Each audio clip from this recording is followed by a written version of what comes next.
صحیح کہنے اور صحیح عمل کرنے کی توفیق عطا فرمائے۔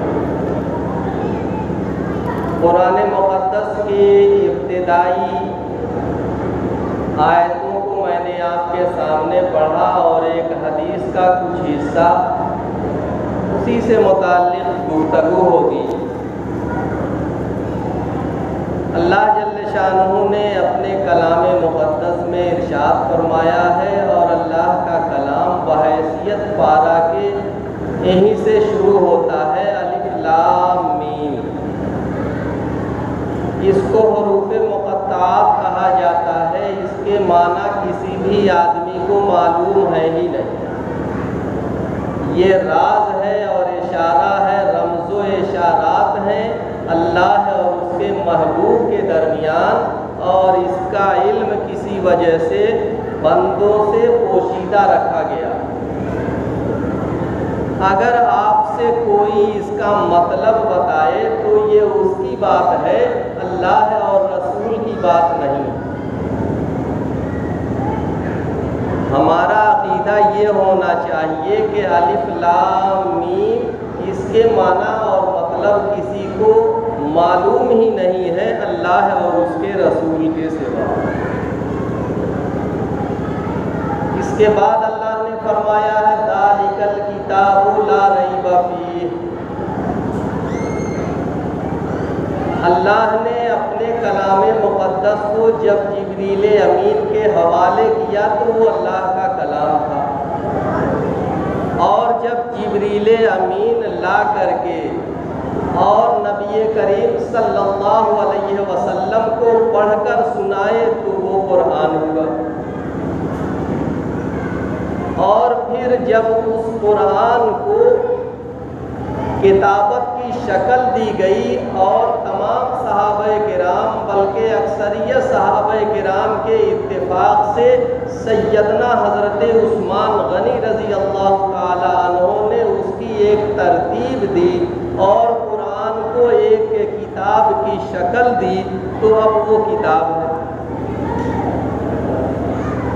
اللہ کے کلام میں کسی کو بھی کوئی شک نہیں، کوئی اعتراض نہیں، کوئی اختلاف نہیں۔ جبریل امین نے جو قرآن پڑھ کر سنایا اس میں کسی کا کوئی اختلاف نہیں، کوئی جھگڑا نہیں۔ لیکن حضرت عثمان غنی رضی اللہ تعالیٰ عنہ کے زمانے میں جب قرآن کو اکٹھا کر کے پوری دنیا کے حوالے کیا گیا کہ اب قرآن اسی طرح سے پڑھا جائے گا اور یہی معتبر ہوگا، تو اس کے بارے میں بھی اللہ نے فرما دیا کہ ذالک الکتاب لا ریب فیہ۔ نہ اللہ کے کلام میں کوئی شک ہے، نہ اللہ کے قرآن میں کوئی شک ہے، نہ اللہ کی کتاب میں کوئی شک ہے۔ اور آدمی کو شک کیوں ہوتا ہے؟ یا تو کہنے والے میں کمی ہو یا سمجھنے والے میں کمی ہو۔ اللہ کی ذات میں کمی ہو ہی نہیں سکتی، اللہ کے کلام میں کمی نہیں ہو سکتی، تو کمی تو ہماری سمجھ میں ہے، اور عیب تو ہماری سمجھ میں ہے کہ ہم اللہ کے کلام کو سمجھ نہیں پا رہے ہیں، اللہ کے کلام کا ادراک نہیں کر پا رہے ہیں، تو ہمیں اللہ کے کلام میں کمی نظر آ رہی ہے۔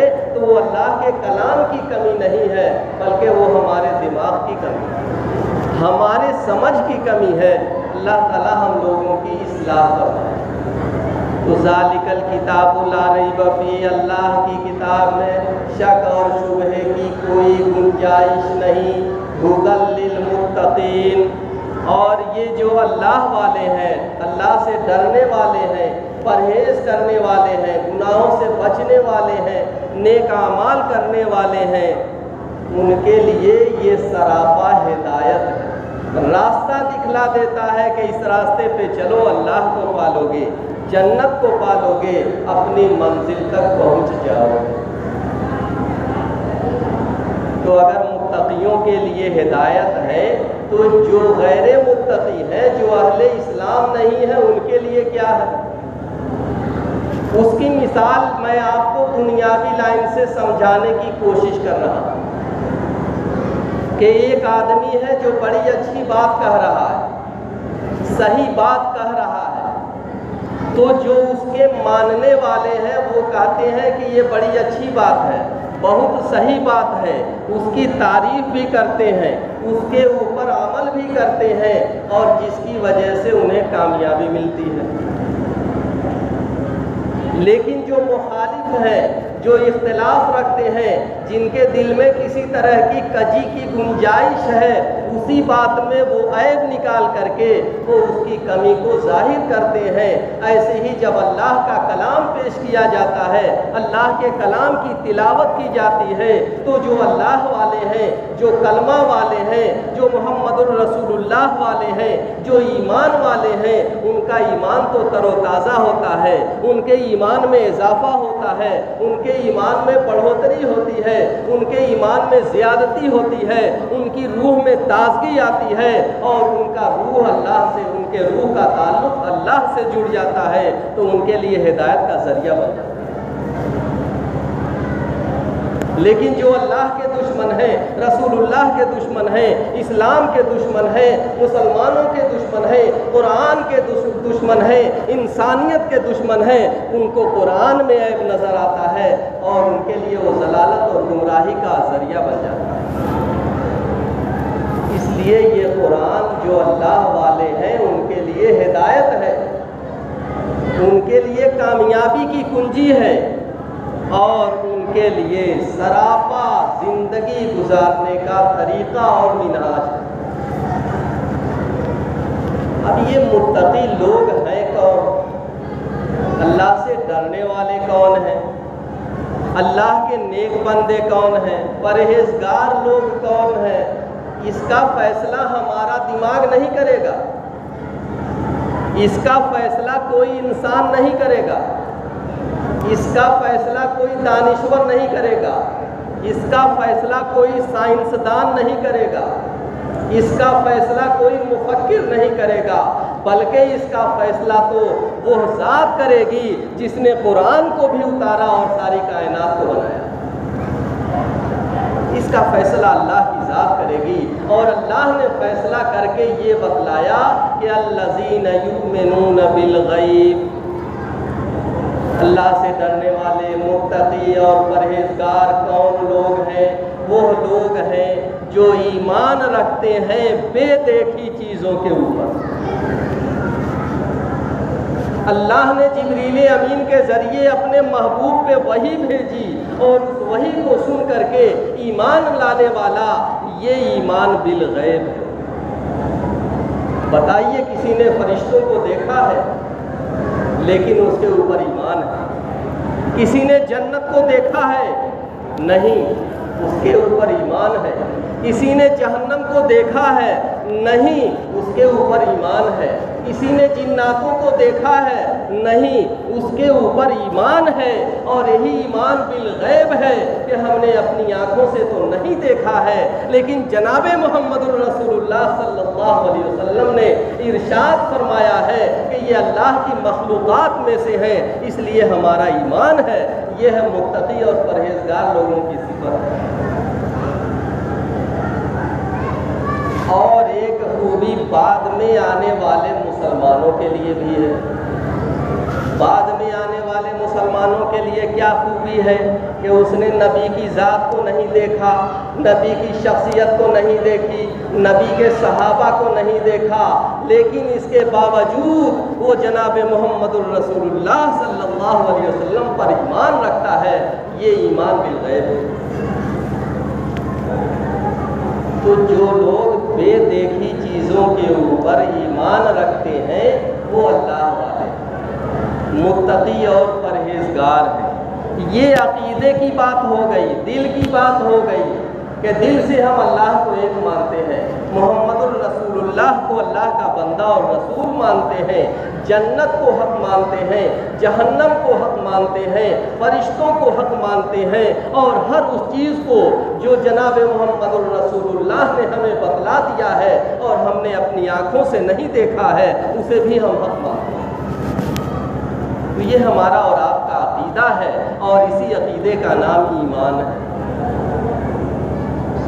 دوسری صفت متقیوں کی کیا بتائی گئی کہ جب عقیدہ درست ہو گیا، تو اب اعمال کی ضرورت پڑتی ہے، کام کرنے کی ضرورت پڑتی ہے۔ کیسے پتہ چلے گا کہ یہ فلاں کا غلام ہے، فلاں کا بندہ ہے، فلاں کا فرما بردار ہے؟ تو اللہ جل شانہ نے فرمایا کہ الذین یؤمنون بالغیب ویقیمون الصلاۃ، اور وہ لوگ نماز کو قائم رکھتے ہیں۔ جیسے ہی حی علی الصلاح کی صدا ان کے کانوں میں پہنچتی ہے، دنیا چھوڑ دیتے ہیں، تجارت چھوڑ دیتے ہیں، دکانداری چھوڑ دیتے ہیں، زمینداری چھوڑ دیتے ہیں، اپنا کاروبار چھوڑ دیتے ہیں، اپنی ضرورت کو چھوڑ دیتے ہیں، اپنے سارے مشاغل کو چھوڑ دیتے ہیں اور سیدھے اللہ کے دربار کی طرف جاتے ہیں، اللہ کے سامنے اپنی پیشانی کو جھکاتے ہیں، اپنی عاجزی کا اقرار کرتے ہیں اور اللہ کے بادشاہ ہونے کا اقرار کرتے ہیں، اور وہ نماز کو قائم رکھتے ہیں۔ یہ متقی اور پرہیزگار، یہ اللہ والے ہیں، یہ اللہ سے ڈرنے والے ہیں، یہ اللہ سے محبت کرنے والے ہیں، یہ اللہ کے سامنے اپنی عاجزی کو بیان کرنے والے ہیں۔ تو یہ بدنی اعمال ہو گئے۔ اور انسان کی زندگی میں عمل کے لیے 3 ہی صورتیں ہیں۔ پہلا تعلق دل سے ہے تو ایمان بالغیب ہو گیا، دوسرا تعلق عمل سے ہے تو اللہ کو یقیمون الصلاح سے ہو گیا۔ اب جو تیسرا نمبر آتا ہے وہ آدمی کے مال و دولت کی بات آتی ہے، دل کا عقیدہ، اعمال کا، اور پھر اس کے جو مال و دولت ہے اس کا۔ تو اللہ فرماتا ہے کہ متقی لوگ وہ ہیں، اللہ والے وہ ہیں، پرہیزگار وہ ہیں جو ایمان بالغیب کے ساتھ ساتھ نماز کو قائم رکھتے ہیں، اور اللہ نے جو کچھ بھی ان کو دیا ہے، ہر آدمی کو اللہ نے کچھ نہ کچھ دیا ہے۔ کوئی ایسا نہیں ہے جو یہ کہے کہ اللہ نے ہمیں کچھ بھی نہیں دیا۔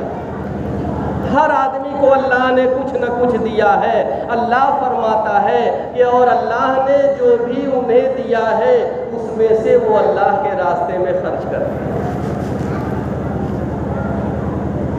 اگر آپ کو متقی بننا ہے، پرہیزگار بننا ہے، اس کے بعد کی بھی آیتیں ہیں، انشاءاللہ یہ سلسلہ چلتا رہے گا کہ جو بھی آیتیں ہیں اسی پہ بات چیت ہوتی رہے گی کہ اگر آپ کو متقی اور پرہیزگار بننا ہے تو اس کے لیے آپ کو دنیاوی کتابوں کی ضرورت نہیں ہے۔ آپ اللہ کے کلام کو کھولیے، بالکل الف لام میم سے شروع کیجئے اور دیکھیے اللہ کیسے بتا رہا ہے کہ پرہیزگار کون تو اگر ہمیں متقی بننا ہے، پرہیزگار بننا ہے، اللہ والا بننا ہے تو ہمیں اللہ پہ ایمان لانا پڑے گا، ہمیں نماز کو قائم کرنا پڑے گا، اور اللہ نے ہمیں جو کچھ بھی دیا ہے اس میں سے اللہ کے راستے میں خرچ کرنا پڑے گا۔ اللہ جل شانہ ہمیں بھی اور آپ سب کو بھی صحیح سمجھ کی توفیق عطا فرمائے۔